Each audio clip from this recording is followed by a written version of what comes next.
तुकाराम मुंडे एक बार फिर चर्चा में हैं और उनकी गिनती देश के उन अधिकारियों में होती है जो अपने सख्त और बेबाक फैसलों के लिए जाने जाते हैं। लेकिन तुकाराम मुंडे अकेले ऐसे अधिकारी नहीं हैं जिनकी कार्यशैली ने उन्हें आम अधिकारियों से अलग पहचान दी है। देश में ऐसे कई अधिकारी रहे हैं जिनके फैसले, उनका काम और सिस्टम के साथ उनका टकराव आज भी चर्चा में रहता है। तो आखिर वो धुरंधर अधिकारी कौन है और उन्होंने ऐसा क्या काम किया है, चलिए आपको एक लिस्ट के जरिए अच्छे से समझाते हैं। इस लिस्ट में पहला नाम है अजीत डोवाल का। भारत में मौजूदा नेशनल सिक्योरिटी एडवाइजर यानी कि NSA अजीत डोवाल का नाम देश के सबसे जरूरी इंटेलिजेंस और सिक्योरिटी ऑपरेशन से जोड़ा जाता है।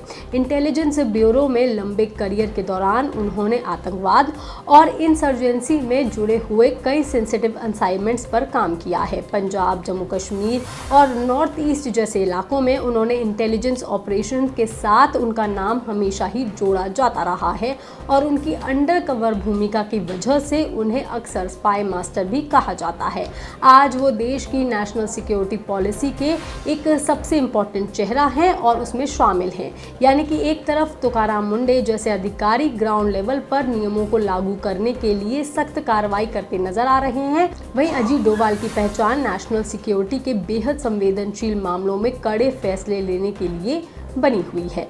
दूसरा नाम है किरण बेदी का। किरण बेदी भारत की पहली महिला IPS ऑफिसर थी और पुलिस सेवा में उनके करियर ने उन्हें देश की सबसे चर्चित पुलिस अधिकारियों में से एक बना दिया। उनकी सबसे चर्चित जो पोस्टिंग थी उनमें से एक थी तिहाड़ जेल, जहां पर उन्होंने जेल में रहने वाले लोगों के लिए ऐसे फैसले लिए जिसको देख करके हर कोई हैरान रह गया। उन्होंने जेल में रिहैबिलिटेशन, एजुकेशन और मेडिटेशन जैसे प्रोग्राम्स को बढ़ावा देने की कोशिश की थी और उनको प्रिजन रिफॉर्म के लिए इंटरनेशनल रिकॉग्निशन भी मिला था। इसके अलावा उन्होंने ड्रग अब्यूज़ के खिलाफ जो उनकी कैंपेन्स थी उसको लेकर के भी वो चर्चा में रही। बाद में वो 2003 में यूनाइटेड नेशंस की पहली महिला सिविलियन पुलिस एडवाइज़र भी बन गई और UN पुलिस डिवीज़न की वो हेड भी रही। यानी कि किरण बेदी की कहानी सिर्फ इसलिए खास नहीं है क्योंकि वो भारत की पहली महिला IPS अधिकारी हैं, बल्कि वो इसलिए भी खास है क्योंकि उन्होंने पुलिसिंग से लेकर के जेल में जो रिफॉर्म्स हुए और इंटरनेशनल पुलिसिंग तक की है। अलग अलग स्तरों पर अपनी एक अलग पहचान उन्होंने बनाई है। तीसरा नाम है हेमंत करकरे का। मुंबई ATS चीफ रहे हेमंत करकरे की कहानी बाकी अधिकारियों से काफ़ी अलग है क्योंकि उनकी पहचान सिर्फ सख्त पुलिस अधिकारी के तौर पर नहीं होती बल्कि देश के लिए अपनी जान देने वाले ऑफिसर के तौर पर भी बनी हुई है।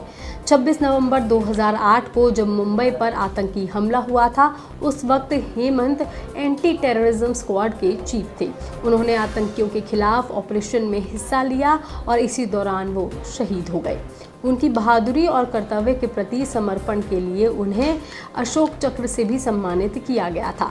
26/11 के उस हमले ने देश के कई बहादुर सुरक्षा कर्मियों को खोया और हेमंत करकरे का नाम भी उन्हीं अधिकारियों में शामिल है जिन्होंने आतंकियों के सामने पीछे हटने की बजाय डट करके उनका मुकाबला किया।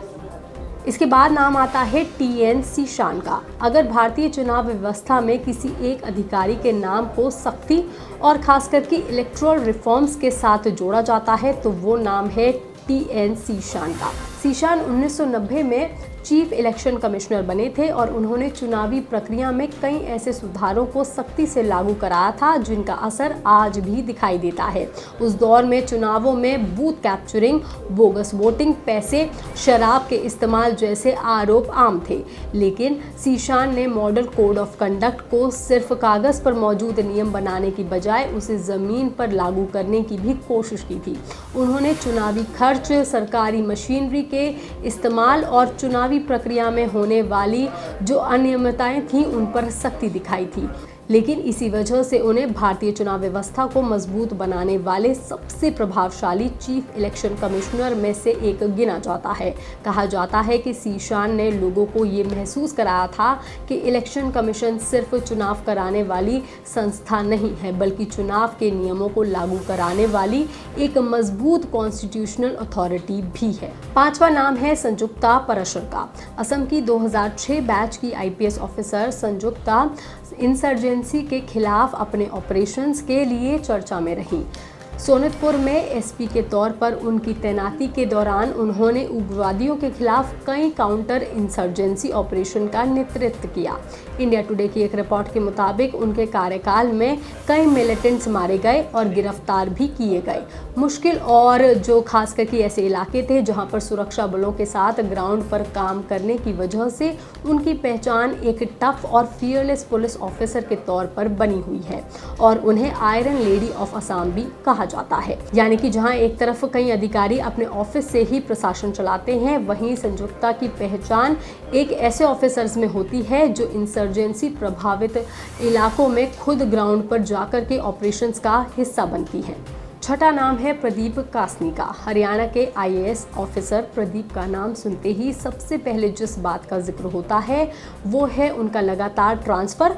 करीब 33 साल में उनकी सर्विस में लगभग 70 बार उनका तबादला हो चुका है। सोचिए, एक अधिकारी और करीब 3 दशक की नौकरी में 70 ट्रांसफ़र, यानी कि कई बार उनकी पोस्टिंग ऐसी जगह हुई है जहां वो ठीक से काम शुरू भी नहीं कर पाते, उससे पहले ही उनका तबादला हो जाता है।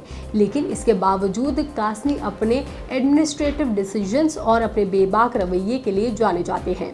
उनकी रिटायरमेंट के वक्त भी उनके ट्रांसफ़र की कहानी एक बार फिर चर्चा में आई थी और उन्होंने ब्यूरोक्रेसी और पॉलिटिकल इंटरफेरेंस को लेकर के अपनी नाराज़गी जाहिर की थी।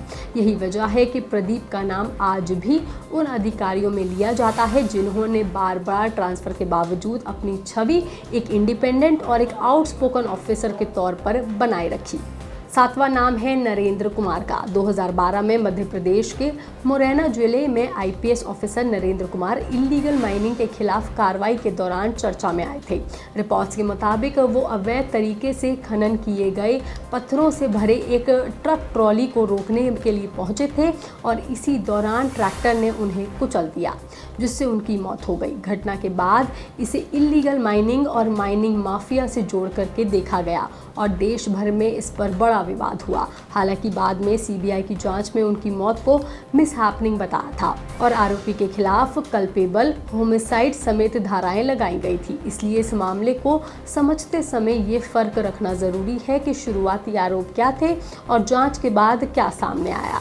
लेकिन इतना ज़रूर है कि नरेंद्र कुमार की मौत ने मध्य प्रदेश में इलीगल माइनिंग और अधिकारियों की सुरक्षा को लेकर के बड़ा बवाल खड़ा कर दिया था। एक युवा पुलिस अधिकारी की ड्यूटी के दौरान हुई मौत ने ये बहस छेड़ दी थी कि आखिर इलीगल माइनिंग के खिलाफ कार्रवाई करने वाले अधिकारियों को किस तरह की चुनौतियों का सामना करना पड़ता है। आठवां नाम है आर्मस्ट्रॉन्ग पामे का। मणिपुर के आईएएस ऑफिसर आर्मस्ट्रॉन्ग पामे की कहानी इसलिए अलग है क्योंकि उन्होंने सरकारी फंड का इंतज़ार करने के बजाय लोगों को साथ लेकर के डेवलपमेंट का काम शुरू किया था। उन्हें मिरेकल मैन ऑफ मणिपुर के नाम से भी जाना जाता है। उनके इलाके में करीब 100 किलोमीटर लंबी सड़क बनाने की ज़रूरत थी, लेकिन सरकारी फंडिंग और रिसोर्सेज की जो कमी थी वो एक बड़ी चुनौती थी। इसके बाद पामे ने लोगों और सोशल मीडिया की मदद से फंड जुटाने की पहल की। देश विदेश से लोगों ने क्राउड फंडिंग के जरिए इस प्रोजेक्ट में योगदान दिया और सड़क निर्माण का काम आगे बढ़ा। इस कहानी की सबसे खास बात यही थी कि एक अधिकारी ने सिर्फ फाइल आगे बढ़ाने और बजट का इंतजार करने की बजाय लोकल कम्युनिटी को साथ लिया और डेवलपमेंट प्रोजेक्ट को ज़मीन पर उतारने की कोशिश भी की। इसलिए आर्मस्ट्रॉन्ग पामे की कहानी आज भी ग्रास रूट एडमिनिस्ट्रेशन और कम्युनिटी पार्टिसिपेशन की मिसाल के तौर पर सुनाई जाती है। और इसी लिस्ट में एक और नाम अब जुड़ गया है, वो है तुकाराम मुंडे का। उनकी बात करें तो मुंडे 2005 के बैच के आईएएस ऑफिसर हैं। फिलहाल Maharashtra food and drug administration यानी कि एफडीए के कमिश्नर हैं। हाल ही के दिनों में उन्होंने फूड सेफ्टी को लेकर के कई कार्रवाई की है, जिसकी वजह से वो सुर्खियों में आ गए हैं। एफडीए की टीम ने फूड बिजनेसेस और क्विक कॉमर्स वेयरहाउसेस तक की जांच की है। कई जगहों पर नियमों के उल्लंघन के खिलाफ कार्रवाई भी की गई है। रॉयटर्स की एक रिपोर्ट की माने तो ब्लिंकिट, स्विगी, इंस्टामार्ट और जेप्टो से जुड़े वेयर हाउसेस की भी जांच की गई और कुछ जगहों पर गंभीर हाइजीनिक वायलेशन के बाद से उनके लाइसेंस भी रद्द कर दिए गए। इसलिए वो चर्चा में भी हैं और शायद एक अच्छे अधिकारी की असली पहचान यही है कि वो अपनी कुर्सी का इस्तेमाल सिर्फ आदेश देने के लिए नहीं बल्कि उस कुर्सी से जुड़ी जिम्मेदारी निभाने के लिए करता है। ये खबर, ये जानकारी आपको कैसी लगी, आप हमें कमेंट करके ज़रूर बताएं। बाकी तमाम खबरों के लिए आप देखते रहिए लोकमत हिंदी।